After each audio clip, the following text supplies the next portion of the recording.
अगर आप लोग यहाँ से निकल करके जाएं कहीं पर भी, तो ये पता चले कि हाँ सीतापुर फिजिकल एकेडमी के बच्चे आए हैं, उनमें नॉलेज है, समझ रहे हैं। और आपकी क्लास फिर से शुरू होने जा रही है और आपका स्वागत है सीतापुर फिजिकल एकेडमी की रिटन क्लास में। आप लोगों को पता है यहाँ पे रिटन क्लास की तैयारी जो है वो होती है, जो कि पूर्णतः निःशुल्क है आप लोगों की। तो अब शुरुआत करने जा रहे हैं, क्योंकि हम लोगों ने पिछला कहाँ से छोड़ा था? हाँ, इन्वेंशन चल रहे थे। क्या चल रहा था? इन्वेंशन चल रहे थे ना। हाँ, तो उससे आगे चालू करेंगे, मगर उसके पहले एक बात और बताना चाहते हैं। जो कह रहे थे कि हंसना नहीं है, नहीं हंसना जरूर है। अगर हंसी आपके जीवन से चली जाएगी तो उसके बाद जीवन में कुछ नहीं बचेगा। एक लाइन है बहुत बढ़िया, कि है होश जब तक जिंदगी में जश्न होना चाहिए, खुशियां बन जाए राधिका, मन कृष्ण होना चाहिए, मन कृष्ण होना चाहिए। इस भावना के साथ में हमको पढ़ाई में हमारा मन लगना चाहिए और इसी भावना के साथ में हमको पढ़ना है। समझ रहे हैं कि जब तक ये आपके में जोश नहीं होगा, आपके जिंदगी में उत्साह नहीं होगा, तब तक आप कुछ नहीं कर सकते। इसलिए सबसे पहले आप अपने जिंदगी में उत्साह को लेके आइए। उत्साह जो है वो आपके जोश को दोगुना कर देगा और फिर उसी जोश के साथ में, उसी पावर के साथ में अगले अग्निवीर आप लोग होंगे। समझ रहे हैं? चलिए आइए फिर से शुरू करते हैं। हम लोगों ने कहां तक इन्वेंशन कर लिए थे? हाँ, आपके यंत्र थे।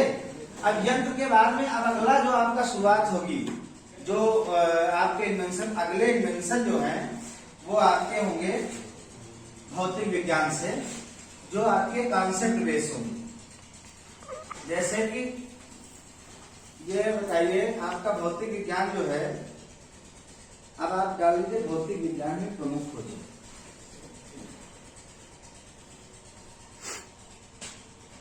पहला डालेंगे भौतिक विज्ञान में। आप लोग नोट्स बनाते रहिए। देखिए ये नोट्स ऐसे हैं, इनको आप लोग बनाएंगे और ये जो खोज हैं जो लिखवाई गई हैं, इनको आप हर दिन अपने बेडरूम में कहीं पर लगा लेंगे और उसी से आपको याद करते रहना। समझ गए ना? कोई दिक्कत वाली बात तो नहीं है? No sir. और उसी हिसाब से आप लोग लिखते हैं। पहली जो खोज रहेगी आपकी, ये गति विषयक नियम किसने खोजे? हाँ, तो लिखिए पहली बात, गति विषयक नियम। इसकी खोज किसने की? न्यूटन ने।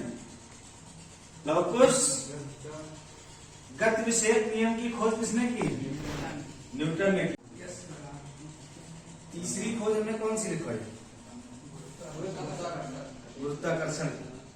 अजय, प्लवन का सिद्धांत समझते हो क्या होता है? प्लवन का सिद्धांत नहीं समझते?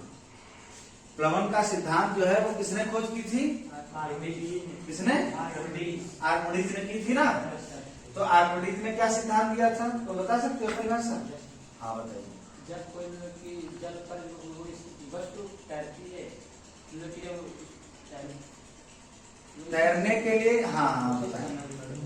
हाँ बताइए, कोई बता सकता है? और विनीत बताओ, प्लवन का सिद्धांत सब बता सकते हो? आर्किमिडीज ने कोई एक फार्मूला दिया था, कोई तैरने के लिए नियम बताया था, वो बता सकते हो? नहीं बता सकते। चलो, एक आर्किमिडीज ने जो सिद्धांत दिया था तैरने वाला, वो बता रहे हैं कि किसी भी वस्तु को पूर्णतया या आंशिक रूप से अगर किसी जल में डुबोया जाता है, तो वस्तु द्वारा आए हुए भार में, वस्तु के भार में जो कमी आती है वो वस्तु द्वारा विक्षेपित किए गए जल की मात्रा के बराबर होती है। समझ गए? इसलिए एक बात और बता रहे हैं, जब आपकी पढ़ाई में कहीं पर भी ध्यान में कमी आती है तो आपके इधर उधर देखने की मात्रा के बराबर होती है। इसलिए आप लोग सामने बोर्ड की ओर देखते रहें। ये सिद्धांत जो है ये हमने बनाया है प्रभात कुमार शुक्ला ने। समझ गए?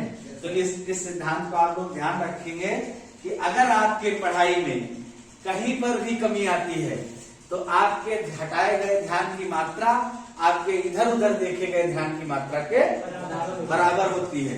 इसलिए आपकी पढ़ाई में कमी ना आने पाए, इसलिए पूरा का पूरा ध्यान आप अपनी क्लास में रखेंगे। प्लवन के सिद्धांत के बाद में अगर हम आगे चलते हैं तो किस चीज के बारे में, सापेक्षता का सिद्धांत आइंस्टीन ने दिया है। सापेक्षता का सिद्धांत आइंस्टीन ने दिया है।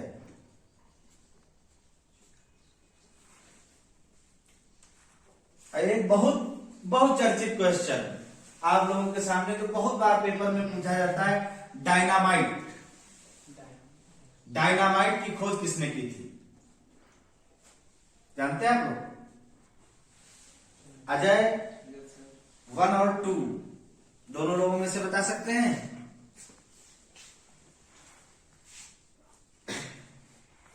नहीं बता सकते। अल्फ्रेड नोबेल एक व्यक्ति हुए हैं जिन्होंने डायनामाइट की खोज की।